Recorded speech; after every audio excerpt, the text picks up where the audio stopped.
बिस्मिल्लाहिर्रहमानिर्रहीम। अस्सलाम वालेकुम। आज मैं आपको सिखाऊंगी कि सरसों का साग किस तरह से बनाया जाता है और खासकर सर्दियों में सरसों का साग गर्मा गर्म मकई की रोटी के साथ घर के बने हुए मक्खन के पेड़े के साथ खाने को हो तो क्या ही बात है।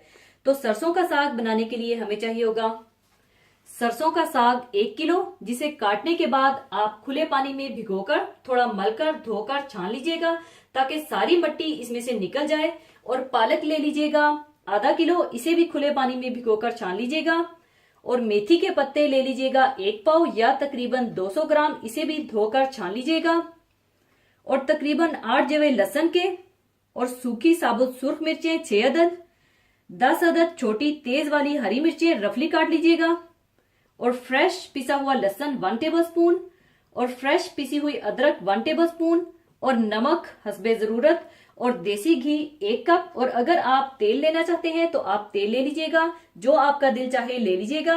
और मैं इसे प्रेशर कुकर में बनाऊंगी, और अगर आप प्रेशर कुकर में नहीं बनाना चाहते तो आप इसे खुले मुंह के बर्तन में कम से कम 1 से 2 घंटे के लिए पकाइएगा ताकि ये अच्छा सा गल जाए।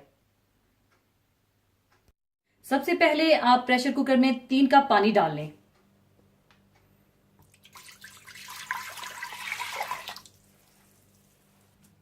और इसमें आप डाल लें सरसों का साग।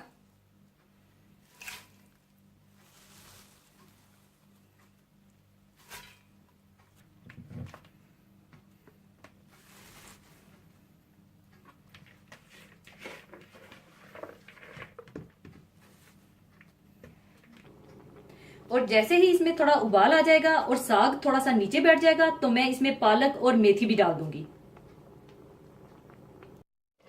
और जैसे ही साग थोड़ा नीचे बैठ जाए तो आप इसमें पालक डाल दें।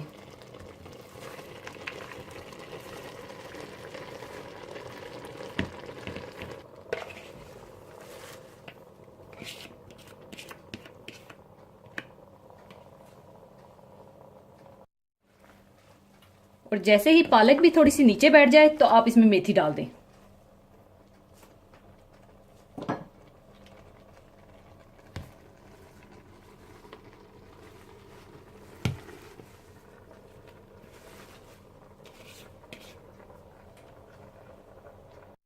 और साथ ही आप इसमें लहसुन के जवे और रफली कटी हुई हरी मिर्चें डाल दें।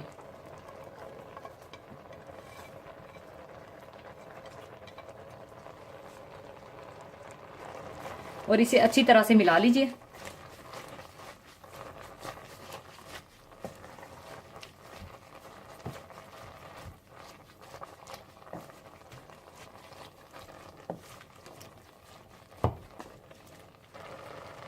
इसके बाद आप इसे 25 से 30 मिनट के लिए प्रेशर दे लें।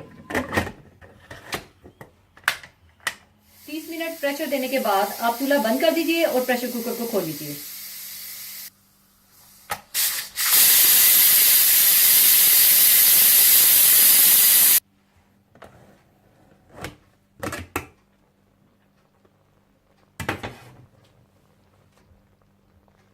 और अब आप इसका पानी इसी में खुश कर दीजिएगा और फिर इसे अच्छी तरह से घोटिएगा, क्योंकि जो असल तरीका है वो यही है कि इसे अच्छी तरह से घोटा जाता है। और अगर आप आसानी करना चाहते हैं और ज्यादा मेहनत नहीं करना चाहते तो आप इसे चॉपर में या ब्लेंडर में ब्लेंड भी कर सकते हैं। और ख्याल रखिएगा इसे बहुत ज्यादा फाइन चॉप मत कीजिएगा।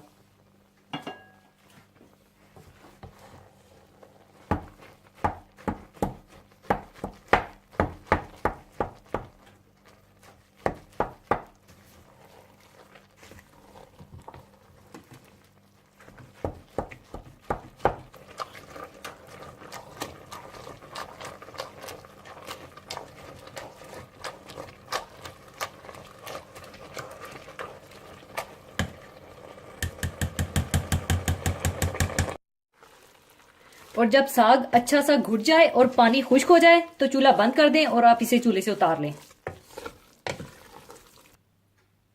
इसके बाद इसके भगा के लिए आप देसी घी गरम कर लें।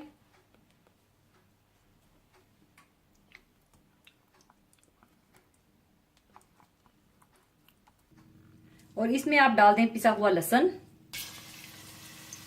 पिसी हुई अदरक और साबुत सूखी सुर्ख मिर्चें, और इन्हें आप थोड़ा सा भून दें।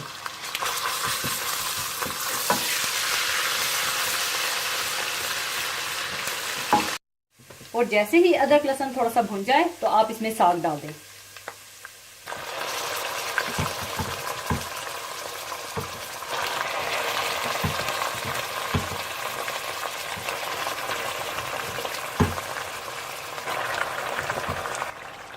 और साथ ही आप नमक भी डाल दें और इसे अच्छी तरह से भून लें।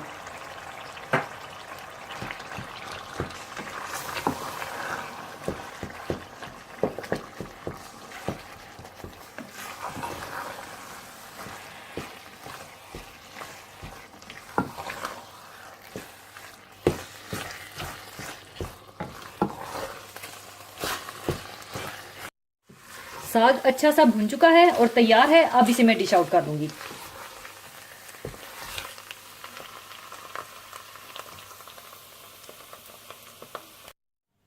लीजिए, सरसों का साग तैयार है। इसे मकई की रोटी और मक्खन के पेड़े के साथ सर्व कीजिएगा। और मकई की रोटी बनाना और नमकीन मक्खन का पेड़ा बनाने की रेसिपी मैं आपको दे चुकी हूँ। आप मेरी वो वीडियो देखकर बना लीजिएगा।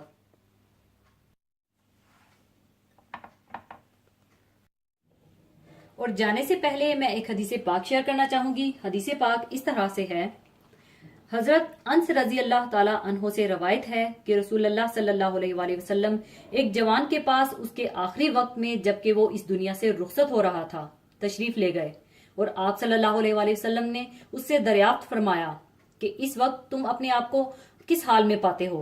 उसने अर्ज किया कि या रसूलुल्लाह सल्लल्लाहु अलैहि वसल्लम, मेरा हाल ये है कि मैं अल्लाह ताला से रहमत की उम्मीद भी रखता हूँ और इसी के साथ मुझे अपने गुनाहों की सजा और अजाब का डर भी है।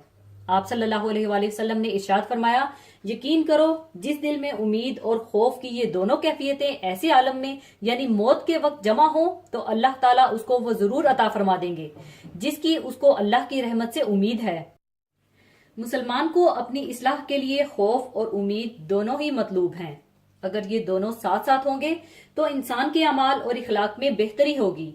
अगर सिर्फ खौफ ही खौफ हो और उम्मीद ना हो तो इंसान के दिल में मायूसी होगी और अल्लाह ताला की रहमत से मायूसी कुफ्र है।